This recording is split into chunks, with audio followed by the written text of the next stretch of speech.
Ester capítulo 9. No dia 13 do 12º mês, que é o mês de Adar, quando chegou a palavra do rei e a sua ordem para se executar, no dia em que os inimigos dos judeus contavam assenhorear-se deles, sucedeu o contrário, pois os judeus é que se assenhorearam dos que os odiavam, porque os judeus nas suas cidades, em todas as províncias do rei Assuero, se ajuntaram para dar cabo daqueles que lhes procuravam o mal, e ninguém podia resistir-lhes, porque o terror que inspiravam caiu sobre todos aqueles povos. Todos os príncipes das províncias, e os sátrapas, e os governadores, e os oficiais do rei auxiliavam os judeus, porque tinha caído sobre eles o temor de Mordecai, porque Mordecai era grande na casa do rei. E a sua fama crescia por todas as províncias, pois ele se ia tornando mais e mais poderoso. Feriram, pois, os judeus a todos os seus inimigos, a golpes de espada, com matança e destruição. E fizeram dos seus inimigos o que bem quiseram. Na cidadela de Suzã, os judeus mataram e destruíram 500 homens, como também a Parsandata, a Dalfon, a Aspata, a Porata, a Adalia, a Aridata, a Farmasta, a Arizai, a Aridai e a Vaisata, que eram os 10 filhos de Amã, filho de Amedata, o inimigo dos judeus, porém no despojo não tocaram. No mesmo dia foi comunicado ao rei o número dos mortos na cidadela de Suzã. Disse o rei à rainha Ester: na cidadela de Suzã mataram e destruíram os judeus 500 homens, e os 10 filhos de Amã. Nas mais províncias do rei, que terão eles feito? Qual é, pois, a tua petição? E se te dará. O que é que desejas ainda? E se cumprirá.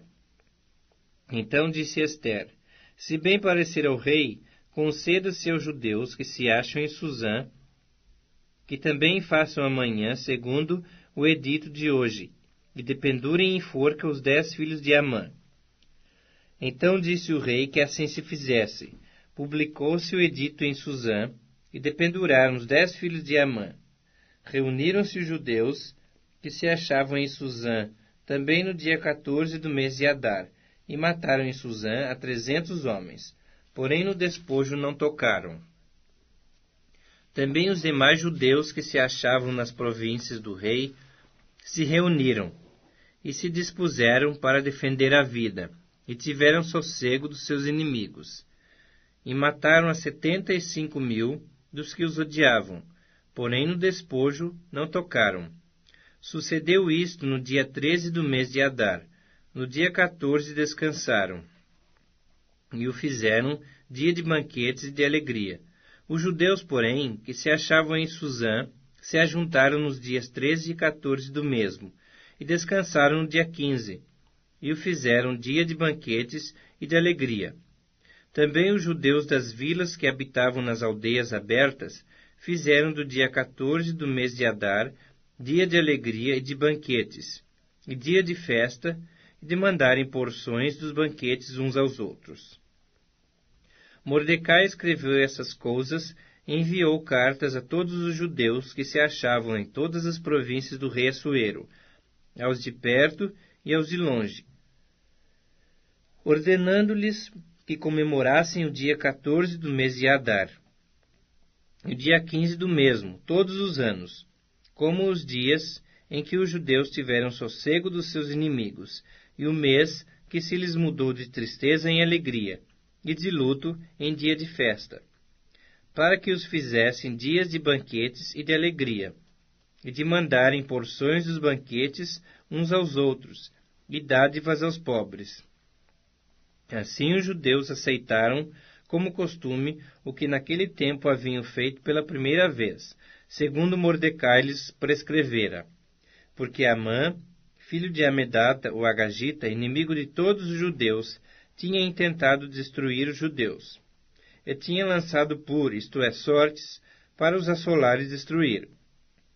Mas tendo Ester indo perante o rei, ordenou ele por cartas que o seu mau intento, que assentara contra os judeus, recaísse contra a própria cabeça dele, pelo que o enforcaram a ele e a seus filhos. Por isso aqueles dias chamam Purim, do nome Pur. Daí, por causa de todas as palavras daquela carta, e do que testemunharam, e do que lhes havia sucedido, determinaram os judeus, e tomaram sobre si, sobre a sua descendência, e sobre todos os que se chegassem a eles, que não se deixaria de comemorar esses 2 dias, segundo o que se escrevera deles, e segundo o seu tempo marcado, todos os anos, e que esses dias seriam lembrados e comemorados geração após geração, por todas as famílias, em todas as províncias e em todas as cidades, e que esses dias de Purim jamais caducariam entre os judeus, e que a memória deles jamais se extinguiria entre os seus descendentes. Então a rainha Ester, filha de Abiail, e o judeu Mordecai escreveram com toda a autoridade, segunda vez, para confirmar a carta de Purim.